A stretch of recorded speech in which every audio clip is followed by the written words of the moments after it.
ప్రధాని నరేంద్ర మోదీ 12 సంవత్సరాల పాలన పూర్తి చేసుకున్న సందర్భంగా నిర్వహిస్తున్న కార్యక్రమంలో భాగంగా విశిష్ట కలయిక పేరుతో రాజమహేంద్రవరం ఎంపీ దగ్గుబాటి పురంధేశ్వరి శనివారం స్థానిక గోదావరి రైల్వే స్టేషన్ వద్ద ఆటో యూనియన్ నాయకులు డ్రైవర్లతో సమావేశం నిర్వహించారు.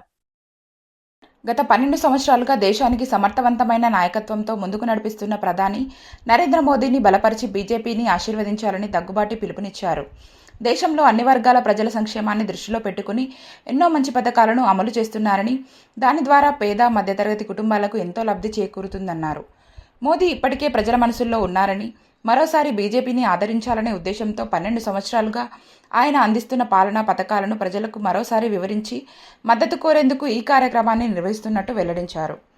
ప్రగతిపథం కార్యక్రమంలో భాగంగా దివాన్ చెరువులో 188 కోట్ల రూపాయలతో నిర్మాణం చేస్తున్న ఎలివేటెడ్ కారిడార్ 6 వరుసల బ్రిడ్జి నిర్మాణాన్ని పాదయాత్రగా వెళ్లి పరిశీలించామన్నారు. 10 మీటర్ల వరకు సర్వీస్ రోడ్లు, 3 మీటర్లలో పాదచారులు నడిచేందుకు మార్గాన్ని ఏర్పాటు చేస్తున్నట్టు తెలిపారు.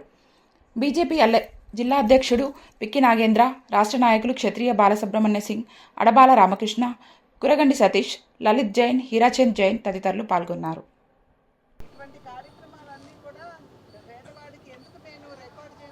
ఈరోజు నరేంద్ర మోడీ గారు 12 సంవత్సరాల పాలన పూర్తి చేసుకున్నటువంటి సందర్భంలో అత్యధిక కాలం వారు తన సేవల్ని దేశానికి అందించినటువంటి నేపథ్యంలో వారు చేసినటువంటి మంచి పనులన్నీ కూడా లబ్ధిదారులు ఎవరైతే ఉన్నారో ఒక్కసారి వారితో చర్చిస్తూ వారికి తెలియజేస్తూ మళ్ళీ ఒక్కసారి గుర్తు చేద్దాం అనేటువంటి ఆలోచనతోటి ఇవాళ వీరి దగ్గరికి ఆటో డ్రైవర్స్ యూనియన్ ఏదైతే ఉందో వారి దగ్గరికి రావటం జరిగింది. వారు కూడా అంగీకరించారు. వారిలో ఉన్నటువంటి ఒక సోదరుడు మరి ఆయన కూడా ముద్రా లోన్ కింద 2,95,000 ఈ సోదరుడు స్వయంగా ముద్రా లోన్ మాధ్యమంగా తెచ్చుకుని ఆటో కొనుక్కోవటం జరిగింది.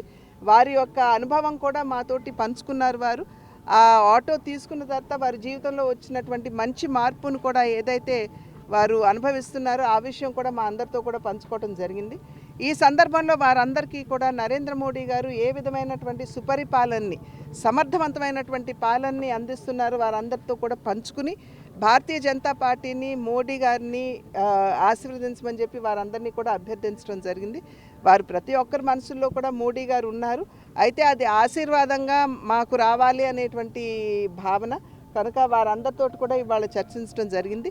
అదేవిధంగా ప్రగతి పదం అనేటువంటి కార్యక్రమం కింద మన జిల్లాలో జరుగుతున్నటువంటి అభివృద్ధి కార్యక్రమాలు ఇప్పుడే దివాన్ చెరువు దగ్గర ఎలివేటెడ్ కారిడార్ ఏదైతే ఉందో దాన్ని కూడా సందర్శించి రావడం జరిగింది. 188 కోట్ల రూపాయలతోటి అక్కడ ఎలివేటెడ్ కారిడార్ నిర్మాణం జరుగుతుంది. అయితే అద్భుతంగా అది 6 వరుసల బ్రిడ్జ్గా దాని నిర్మాణం చేయడం మాత్రమే కాకుండా కింద ఉన్నటువంటి సర్వీస్ రోడ్లు సాధారణంగా 7 మీటర్లు ఉంటే దాన్ని ఇప్పుడు 10 మీటర్ల వరకు కూడా సర్వీస్ రోడ్లకు నిర్మాణం జరుగుతుంది. ఆ 10 మీటర్లు కాకుండా ఇంకొక 3 మీటర్లు పేవ్మెంట్, పెడెస్ట్రియన్స్ అంటే పాదచారులు నడవటానికి కావలసినటువంటి సదుపాయం అక్కడ 3 మీటర్ల మేరకు అక్కడ చేస్తున్నారు. కనుక అంత అద్భుతమైనటువంటి కార్యక్రమం అక్కడ జరుగుతున్నటువంటి నేపథ్యంలో దాన్ని కూడా సందర్శించాము. అయితే దీనిలో భాగంగానే మన రాజమండ్రి రైల్వే స్టేషన్ కూడా 274 కోట్ల రూపాయలతోటి దాన్ని కూడా అభివృద్ధి చేసుకుంటున్నాము. త్వరలో దాన్ని కూడా సందర్శిస్తాము. అక్కడ ఎవరైతే కాంట్రాక్టర్స్ పనిచేస్తున్నారో వారిని కూడా ఒకసారి సమీక్షించుకోవడం జరుగుతుంది. కనుక ప్రజలందరూ కూడా ఈ విషయాలన్నింటినీ గుర్తిస్తున్నారు, అర్థం చేసుకుంటున్నారు అనేటువంటి నమ్మకం ఉంది మాకు. కనుక రాబోయే కాలంలో ప్రతి ఒక్కరూ కూడా నరేంద్ర మోడీ గారి నాయకత్వాన్ని, తద్వారా భారతీయ జనతా పార్టీని ఆదరించమని చెప్పి అభ్యర్థిస్తున్నారు.